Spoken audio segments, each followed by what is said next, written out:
Masquera say Mure Zimbabwe, welcome to our channel, Zoom Confessions and Deep Secrets. Kana Captain Kakukuya Panenu channel, please don't forget to subscribe. Kana Junga Garaka subscriber, don't forget to comment and share this video. Nasi Mure Zimbabwe, Tawigrania Buizwa, Children of Zimbabwe War Veterans Association, Yabuda, Story Chiti, Zanu-PF Mani political tensions muri Zimbabwe, shinzi Minister Mavetera pamwe na Minister Chadzamira vatanga faction iyo iri kunzira aligned kuna First Lady Vakuru Mnangagwa iyo iri kupusha for ED steady term muri Zimbabwe. Zvikunzi vaviri ava last month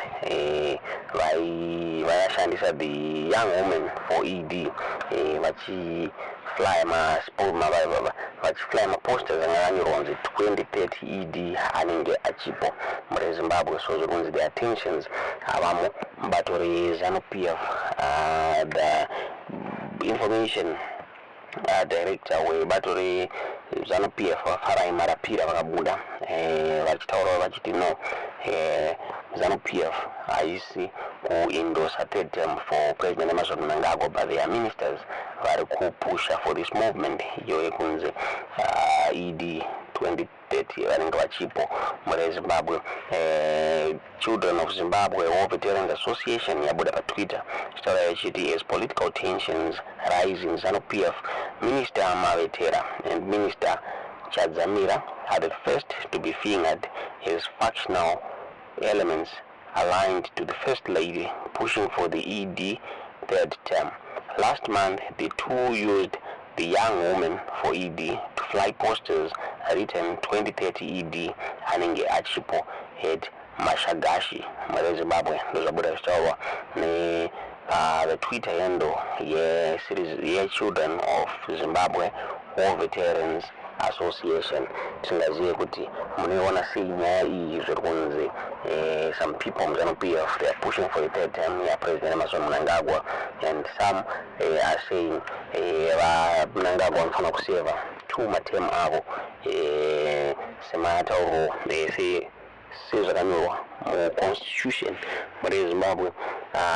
Zvakare Vice President Vakembo Muhadi ndofunga vakabuda kumasvingo vachi endorsa this movement yekuti vaMnangagwa vaseve third term vabuda vachita slogan 2030 vaMnangagwa vanenge vachipo muri Zimbabwe. Zvakare pane nyaya yaburitswa neNewsWalks muri Zimbabwe yabuda ichitaura ichiti kupiwa yabuda ichitaura ichiti kupiwa kwakaitwa machiefs 100 mota negovernment kukareiza eyebrows muri Zimbabwe. Zvichinzi traditional leaders airiwadwa for macampaigns akaita for Zanu-PF ahead of elections akaitwa last year muri Zimbabwe. Zvichinzi at the same time vaMnangagwa vari kugadzirira kuti vawanike vachisupportwa nemachiefs for his third term bid muri Zimbabwe. And for machiefs traditional leaders play a crucial role during Zanu-PF elections campaign. Vakabuda vachiunganidza mavillages pamwe chete nekudistribute chikafu kumaruzeva. Zvakare vaishanda neZanu-PF affiliate inova the Forever Association of Zimbabwe FAZ vachiimplementa the ruling party's agenda.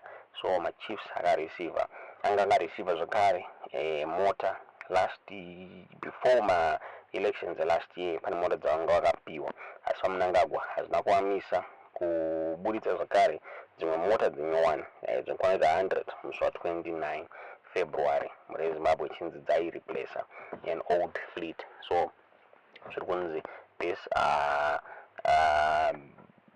this gesture ndeyekuprepare for his third term, since vada support traditional leaders for his third term muri Zimbabwe. Tingazive kuti munoiona sei nyaya yaburitswa neNewsWalks iyi muspeech yavo pavaipa machiefs mota vaMnangagwa vakabuda vachiti given the role of our traditional leaders as custodians of our culture, traditions, history and heritage, among other responsibilities, it is necessary that their dignity and conditions be of acceptable standards. Besides being traditional leaders, chiefs are also public servants who are mandated by the Constitution of Zimbabwe to preside over their people, promote sound family values, resolve disputes, and more importantly, champion the promotion and preservation of our culture and heritage. They are a critical cog in a national governance architecture muri Zimbabwe. Zvakare nemwe move traditional leaders muna November last year vakapiwa mabonuses muri Zimbabwe mushure mekunge president Emerson Mnangagwa vawina ma-elections vane mari dzavakapiwa mabonus aya vakamapiwa muna November nemuna December muri Zimbabwe. Pane tsamba ndofunga yakaonekwa yaisendwa to the Public Service Commission secretary Atsitsi Choruma yange dated musi wa 7 November 2023. Finance Ministry Permanent Secretary George Guamatanga vakabuda vachitaura vachiti traditional leaders aifanira kuzowana mari mabonuses in both local currency pamwe chete the United States dollars muri Zimbabwe. Vakaannounce vachiti all chiefs vaifanira kupiwa $300 pamwe chete $337,256,000 Zimbabwean dollars.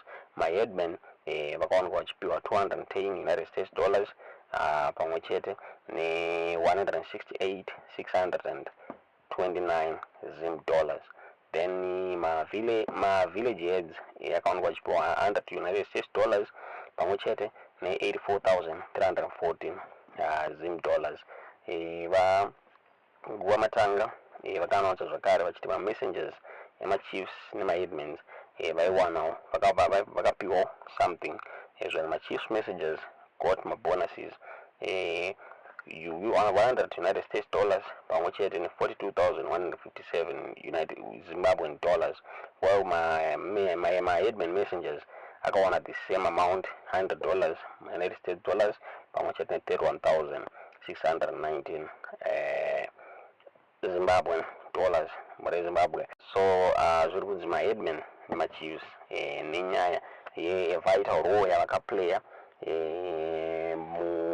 mu-campaigns eZanu-PF navaMnangagwa ma-elections akapfuura. That's why vakapiwa zvavakapiwa izvi vakablesswa nemota pamwe chete nemabonuses avo nenyaya yekuti Zanu-PF yakawanikwa ichiwina ma-elections and zveshuwo ma-chiefs akawanikwa achicampaigna zvisingaite muma-elections last time for Zanu-PF. Kumarange ndofunga headman Chiadzwa vakadeclare Chiadzwa area no-go area for the opposition. Zvakare Chief Chireya veugokwe vakacampaigna heavily for Zanu-PF.